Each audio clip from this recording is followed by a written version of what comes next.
Karibu mu gikoni cya udahogora. Uyu munsi tugiye kuvuga kuri brown rice, umuceri mwiza cyane, umuceri w'abantu twavuga ko bifitiye intege nkeya. Niba urwaye barakubujije nk'uno muceri wundi usanzwe, abantu barwaye nka diabete cyangwa se za hypertension cyangwa ibindi bintu bituma ujya ku marejime atandukanye, bashobora kukubuza kurya umuceri, cyangwa se niba ugira ikibazo cya constipation by'umwihariko, uyu muceri ni mwiza cyane kuri wowe. Ngira ngo murabona ko n'ukuntu usa, ntago usa nk'uno muceri usanzwe, ntago wera cyane, niyo mpamvu witwa nyine brown rice. Ubu usa nka kuri wenda gusa brown.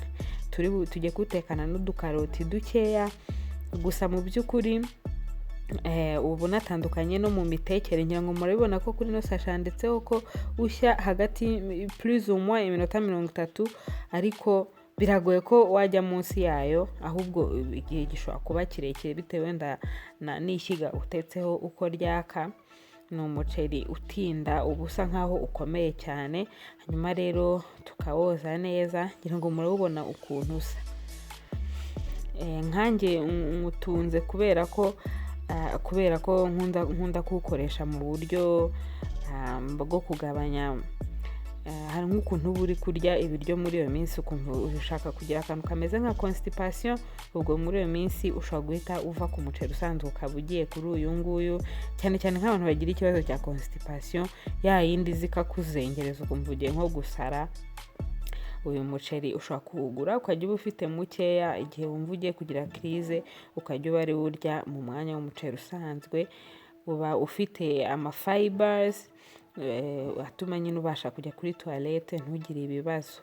Noneho no ku bantu barwaye nka diabete, uno muceri uba nta kibazo utwaye. Hari abo baba barabwiye kureka umuceri usanzwe, mbese ni umuceri mwiza.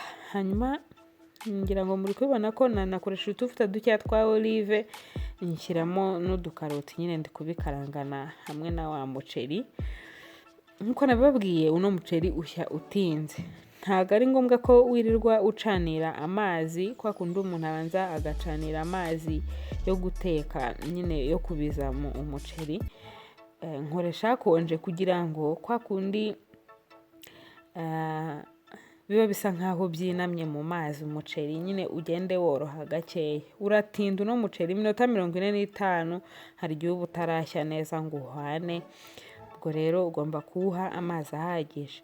Nka kara kantu napimyemo umuceri, ubundi akenshi mpima inshuro 3 z'ikintu napimyemo umuceri. Niba napimye igikombe cy'umuceri, nkapima ibikombe 3 by'amazi, ariko hano ukuba 2. Niba ari agakombe kamwe k'umuceri, ibikombe 6 by'amazi. Ushobora gukoresha hashyushye, ushobora gukoresha hakonje, hanyuma ukajya unumva. Iyo ubonye amazi arimo akama, ushobora gufata akayiko ukumva uko umuceri umeze, kuko hari n'igihe uba uzi ko wahiye ugasanga ntiwahiye, bikaba ngombwa kongeramo amazi. Ushya utinze cyane kandi usaba amazi menshi cyane. Ngira ngo murabibona rero yuko urimo uragenda nyine utogota gake, ukawureka nyine ukumuka paka uhiye neza. Ushya nyine bisanzwe nk'umuceri usanzwe, gusa bisaba kuwukurikirana ukagenda wongeramo amazi gutyo gutyo, hanyuma umuceri wawe ukabura ahiye ukawurya. Ikindi gituma nkunda kuwukaranga ho gakeya, ntukoresha amavuta menshi, nuko ubusa nkaho ntago ufite uburyohe nk'ubw'uno muceri usanzwe.